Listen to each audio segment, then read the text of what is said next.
Welcome back. Austin Mayor Steve Adler kind enough to join us here on KVUE today to talk more about the events taking place last night and obviously a big event happening in Austin coming up the next weekend, the next 2 weekends, in fact. Mr. Mayor, pleasure to have you with us here. Always enjoy coming on. Let's begin with that. The city of Austin hosts a lot of big events. We've seen that over the years. What is your reaction as a mayor of a big city that hosts events such as this to what happened in Las Vegas last night? Boy, I tell you, it's a horrible thing to see, and you know, there but for the grace of God, you know, that kind of thing can happen anywhere. My heart prayers go out to the victims, their families. It's a horrible thing. I mentioned the Austin City Limits Music Festival, a huge event. Many people will be in town for this. Have you or anyone with the city discussed specifics dealing with what happened in Las Vegas in reaction and what will happen here going forward? Well, there's a lot of planning that goes into all of the special events that we have in Austin, a lot of drilling, a lot of preparation. I'm pretty confident that those events are going to be safe events as they have been.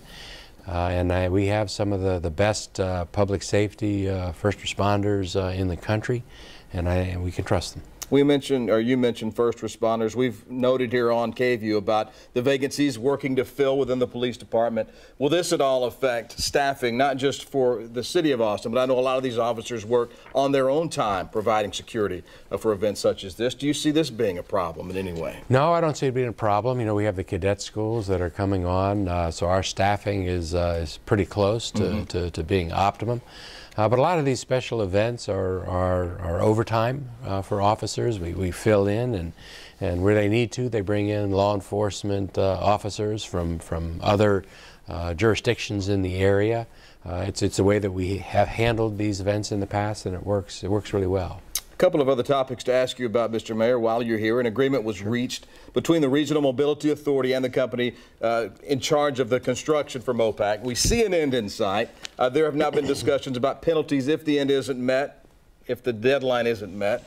Do you feel comfortable with where things are, and is this going to be the end finally for the MOPAC construction? Boy, I sure hope it's the end. Now, that's not a city project, so I'm not involved in any of those conversations, and the city's not.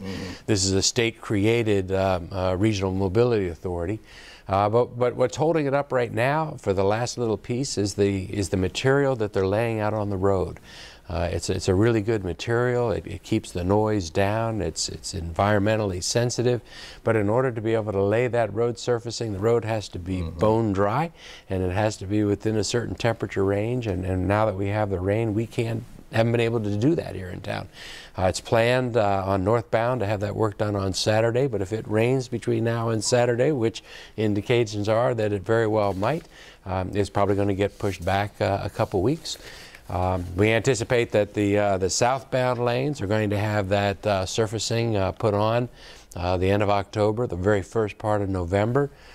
But I'm counting on being able to take my family up and down that road on Thanksgiving, and that's what we're pointing to. Well, I think everyone is with you on that. Finally, Code Next is a big topic for you. We've talked to you about it for seems like a year now, the Land Development Code. What do you want citizens to pay attention to as we move through this process over the next few months? Well, we have a lot of time before it's over. You know, it's stated right now to come before the City Council in April. We had an initial draft that came out. A second draft was just released. I think that it picked up a lot of the comments that we were hearing in the community.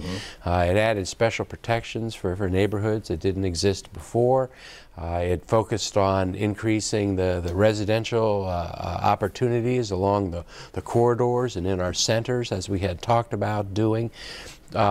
Document's still not there, but it's an iterative process. It's going to get closer and closer over time. I urge everybody to stay involved in that process. You know, there are so many things that we will benefit from if we can get this kind of code. It'll help us with flooding in and around the city.